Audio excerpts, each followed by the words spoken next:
Hi everyone, welcome to Conceptual Thinkers Talk Primary Maths Concept with Teacher Ben. Now today I'll be using a number pattern question from P6 Henry Park Prelim 2019 Paper 2 question 15. Now recently I have many students actually ask me about number pattern questions, so I think it's good for me to actually use one of the questions from the top school paper to have a discussion on it. So let's start. So we have John uses triangles and circles to form figures that follow a pattern as shown below. So you see figure 1, figure 2, figure 3 and figure 4 is having triangle and circle here. So they also give us a table below that they want us to fill up for the column figure 5. Now the first row is the figure pattern. Then the second row is talking about the number of triangles. So from figure 1 you actually can count. There's 2 triangles, 3 triangles, then 4 triangles and 5 triangles. So for this row it's pretty straightforward. We just need to do an addition of 1. Additional of 1. So from figure 4 to figure 5 we just need to do an addition of 1. So it will be 6 for this row of number of triangles. If you look at circle itself, right, it will not be so straightforward in the sense that after row 2, you notice that instead of addition of 2, we have an addition of 1. Then from column 3 to column 4, additional of 2. Then from column 4 to column 5 is another addition of 1. So this is the pattern that you'll see when you jump each figure number. So the answer for column 5 will be, for figure number 5 will be 12. Then if you look at the total number of triangle and circle, basically you just add up the two rows. So you get 8, 11, 13, 16. Then we also have 18 here. Now another way to see is if you do horizontally, this will be an addition of 3, addition of 2, then addition of 3, and addition of 2. That's another way to actually get to our column 5 number. Okay. Now this is only one mark because we can actually list out easily. Now let's look at part B. Now a figure in the pattern has a total of 51 triangles and circles. So they are looking at the last row here. So what is the figure number? So they give us the final answer. So they want us to look at which figure number, which is the column number that they want us to find. So one way to do this is to actually do a listing out. So you can actually use your calculator and just list out what is the next few column and see which figure number actually hit 51. But this will not be a efficient method because sometimes you may take longer time to do it, and you may not have the luxury of time to do it during examination. So I'm going to show you one way to actually do this question. So for part B, right, if you look at the total output is actually 51. And if you look at the pattern here, now from figure 1, if you jump to figure 3, you notice that this is an addition of 5. From figure 3, if you jump it to figure 5, it's addition of 5. Now this is actually an arithmetic number pattern question because it's always an addition of 5. But in this case, you have to jump a figure number. So from 1, you have to jump away from 2 to reach 3 in order to see the addition of 5. Okay, so let me show you how to do this. So first thing is I will take 51. I will remove away figure 1 answer. So our figure 1 answer here is 8, right? So I'll take 51 minus away 8 first. So this will give me 43. Okay, then next, as I mentioned just now, there's always an addition of 5 if you jump one of the figure number. So what I'll do is I'll take 43, I will divide by 5, then I will get 8, remainder 3. Now what is this 8 remainder 3 means? This means that this will be the number of sets,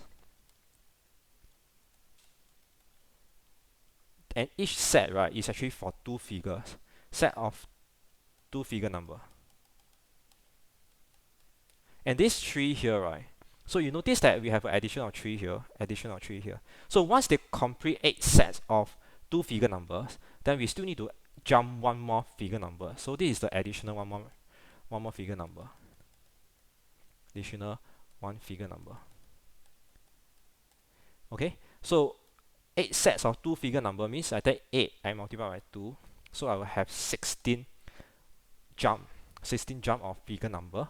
Now, you also need to include the first, this is the first figure 1 answer, right? So we have to include this first figure 1. So this is actually figure 1 that we removed earlier.